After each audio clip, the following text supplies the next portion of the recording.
selamat pagi semuanya. Semoga semua yang sedang mendengarkan podcast ini dalam keadaan sehat dan bahagia ya. Sebelumnya, kenalin aku Aknaita yang bakalan ditemenin sama narasumber yang merupakan teman saya sendiri, yaitu Novi. Kita langsung tanya ke Novi nih. Halo Novi, gimana kabarnya? Halo Dita, baik. Oke, jadi di sini tuh kita bakalan membahas seputar pengalaman menjadi mahasiswa manajemen internasional. Jadi Novi sendiri gimana? Udah siap belum? Gimana ya? Ya siap-siap aja sih. Tapi sebelum mulai ya, kita boleh nih perkenalan dulu. Kan tak kenal maka tak sayang nih ya. Siapa tahu habis kenalan nanti ada yang sayang gitu. Aduh, gak kuat. Gimana coba? Silahkan perkenalan dulu. Halo semua, perkenalkan namaku Erwina Vitasari. Kalau teman-teman itu biasa manggilnya aku Nopi atau Nop Nop. Mahasiswi manajemen internasional angkatan 2019, asalnya dari Keradenan Purwodadi dan saat ini baru masuk semester 5. Oke, ini teman-teman yang dengerin bisa nih dicatat nih, Mbak Novi dari mana, terus asalnya gitu-gitu bisa dicatat nih. Siapa tahu ada yang mau kenalan gitu, boleh, ya kan? Eh, Langsung aja nih kita ke pertanyaan pertama. Buat Novi, apa sih alasan kenapa memilih jurusan manajemen internasional? Awalnya dulu pengen memperdalam bahasa Inggris aja kan, soalnya internasional itu sendiri cara ngajar sama bahasanya itu udah beda sama reguler. Ya udah sekalian aja gitu, tapi sempet kena shock sih, soalnya apa ya, kayak oh my god, kenapa full English semua bahasanya, jadi kurang paham sama apa yang dijelasin atau diomongin sama dosen. Kalau waktu ngeliat nih pembelajarannya pakai bahasa Inggris itu gimana itu? Langsung, ah ini bahasa Inggris semua atau aku harus gimana gitu? Ada gak sih rasa-rasa aku nggak ngerti artinya, aku nggak paham gitu? Ada awalnya ya emang kayak mikir gitu, ini apa, ini dosen ngomong apa, terus waktu ngejelasin materi ini tentang apa. Tapi ya awalnya kayak gitu, tapi apa ya, lama-lama tuh jadi terbiasa. Can relate guys. Jadi dijalanin aja gitu. Terus apa aja sih yang perlu dipersiapin gitu waktu kita tuh mulai memasuki dunia perkuliahan? Yang pertama itu mental, serius, mental yang paling penting sih, soalnya kalau mental kamu belum siap buat masuk dunia perkuliahan itu sendiri, seterusnya nanti kamu nggak akan berkembang. Masalahnya banyak banget yang bilang kalau dunia perkuliahan itu keras, harus mandiri, semua tuh beda banget, nggak kayak waktu zaman SMA SMK gitu. Dan itu emang bener sih, tapi alhamdulillahnya dari aku sendiri, entah circle pertemananku atau yang lainnya, itu aman banget dan berjalan baik sih. Selain mental juga mestinya ada finansial, terus apa ya, ubah mindsetnya itu sih, sama sikap. Bener banget. Jadi buat teman-teman semua yang baru akan memasuki dunia perkuliahan itu bisa mulai ada gambaran nih apa aja yang perlu dipersiapin, mulai dari mentalnya, mulai dari finansialnya, terus nanti mindsetnya juga harus dirubah gitu. Dunia perkuliahan itu emang keras sih, menurutku juga kayak gitu. Tapi ada juga sisi baiknya atau sisi-sisi yang bisa kita dapat buat nambah insight dari dalam diri kita, kayak gitu kan. Iya benar. Terus menurut Novi nih, first impression ketika masuk dunia perkuliahan tuh kayak gimana? First impression ya gimana ya, kayak wow aja gitu, kayak oh ternyata gini ya dunia perkuliahan, beda banget sama waktu sekolah-sekolah dulu. Dari apa ya, dari jam perkuliahannya aja udah beda. Terus beberapa ada yang sama juga sih kalau dapat jatahnya pagi. Terus mungkin rata-rata pada kepikiran ini gak sih, nanti kayak aku tuh punya temen gak ya, atau ini harus gimana sih kuliahnya. Kalau aku dulu sempat kepikiran itu, takut banget malah kalau nggak punya temen, soalnya aku dulu tuh bener-bener sendiri banget, nggak ada temen sama sekali.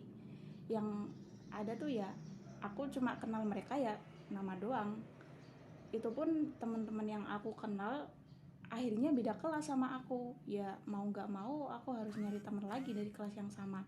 Terus ya udah aku beraniin aja buat ngedeketin satu orang, dan ternyata buat kenalan sama orang itu tuh nggak semenakutkan gitu ya, soalnya dari aku sendiri orangnya tuh introvert, makanya agak susah kalau buat nyari temen. Dan sekarang ya jadi banyak teman, mereka juga baik semua. Oh gitu. Jadi si Novi ini anaknya introvert ya, termasuknya ya. Iya.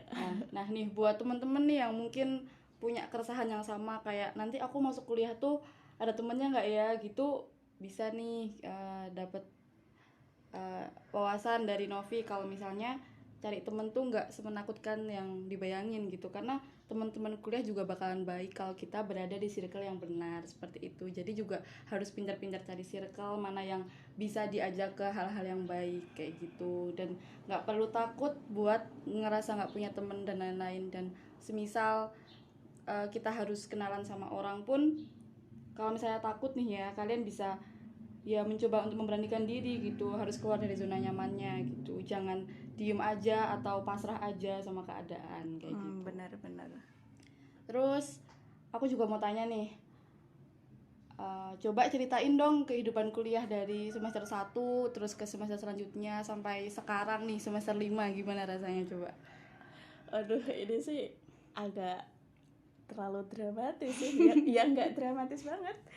Ya awal-awal tuh awal-awal semester ya itu masih bisa main, ya pokoknya Gitu ya. enjoy bareng temen gitu kan. Ya dalam arti nggak banyak tugas gitu kan. Tapi apa ya, sejak adanya pandemi ini kan, waktu pandemi itu kapan ya? Kita Baru semester 2 ya. Nah itu wah bener-bener serba online semua, itu nguras tenaga sama pikiran banget sih. Capek banget ya mesti. Dari semester 1 sampai 5 ini tuh bisa dikatakan berat sih karena kondisi yang kayak gini. Tapi ya harus tetap semangat. Kalau dari aku sekalipun banyak tugas, sampai kayak ngebatin ya Allah banyak banget sih tugasnya. Tapi apa ya, dalam hati ngedumel kayak gitu, tahu-tahu udah kelar aja. Ya justru sikap kayak gitu menurutku paling profesional sih. Apalagi waktu di pandemi kayak gini ya, jadi semuanya serba online, kita juga harus menyesuaikan untuk selalu menghadap laptop, belum nanti urusan-urusan di rumah harus gimana, emang bener-bener harus menyesuaikan sama keadaan sekarang, dan mau nggak mau juga harus tetap dijalanin gitu, capek-capeknya, gitu-gitunya gitu.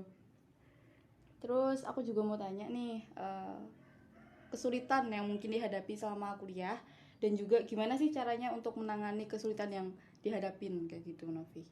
Kalau kesulitan yang benar-benar sulit itu kayaknya nggak ada deh.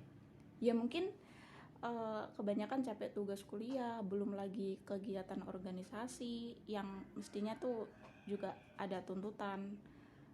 Itu sih yang bikin sulit sama capek.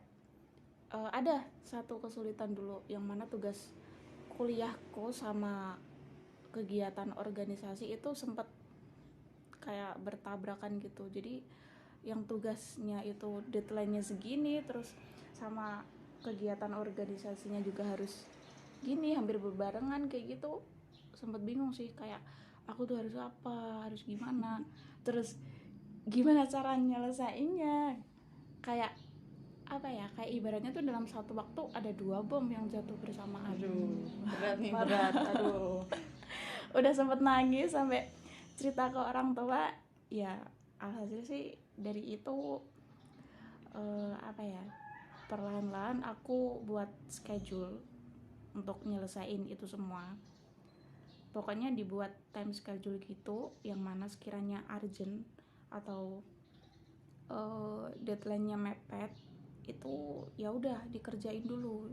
Jadi satu persatu selesai.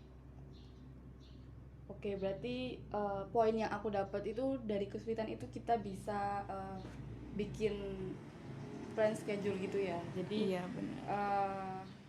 semisal kita ada tugas dari kuliah ataupun organisasi yang berbarengan, kita tuh bisa tulis tuh apa yang harus aku lakuin lebih dahulu atau apa yang harus cepat aku kerjain gitu. Jadi itu juga sesuai sama prioritas kalian kayak gitu.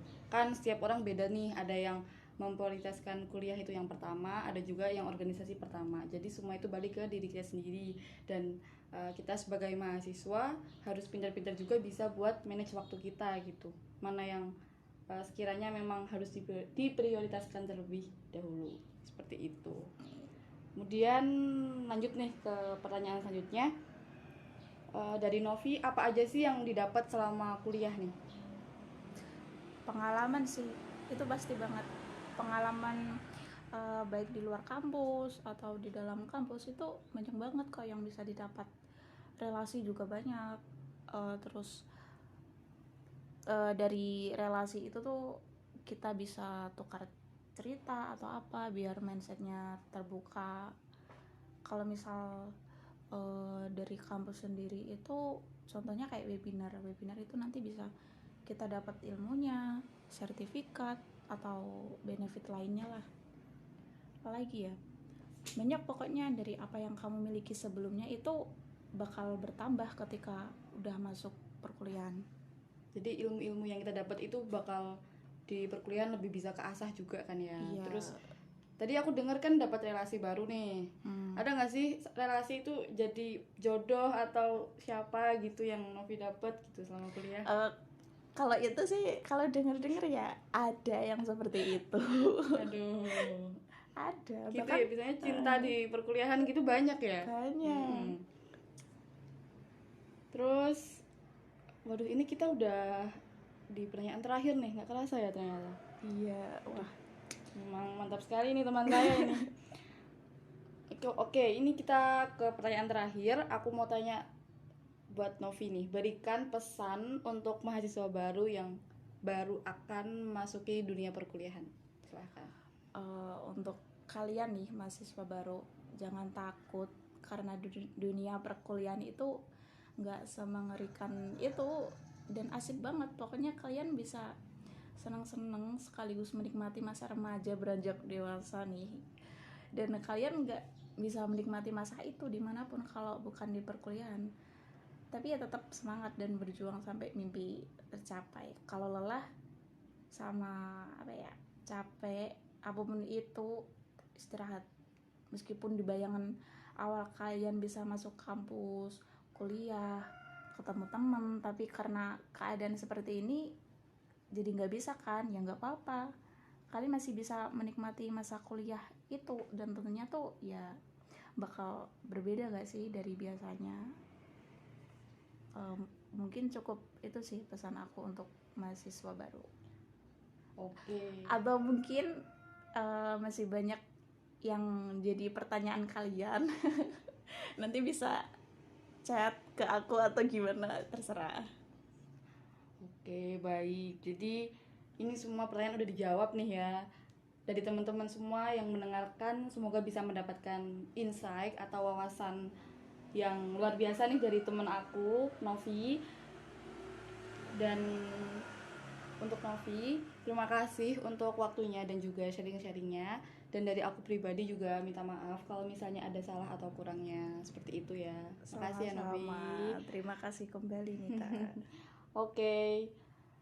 Sekian podcast pada sesi hari ini. Happy listening guys.